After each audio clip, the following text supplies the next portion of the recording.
If I think about adaptability and where there's still maybe a few gaps in the market, is going to be in terms of accessibility. How can we make sure that the office we get to interact with is going to be the same, whether you're able-bodied or less able-bodied?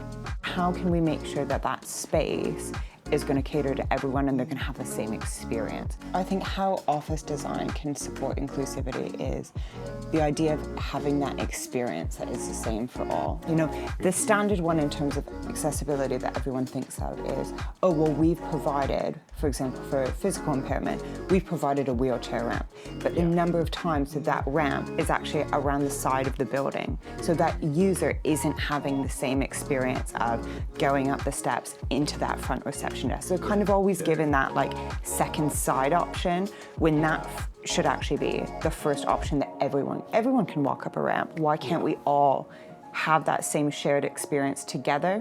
I completely agree. I think that's the biggest thing about inclusivity. It's listening to people and giving them what they need individually. Some people loved working from home. Some people love being back in the office and collaborating. I think it's just allowing for all of those different functions and giving people those options so that they can work in the way that they want to be. Prayer rooms, mothers' rooms, wellness rooms.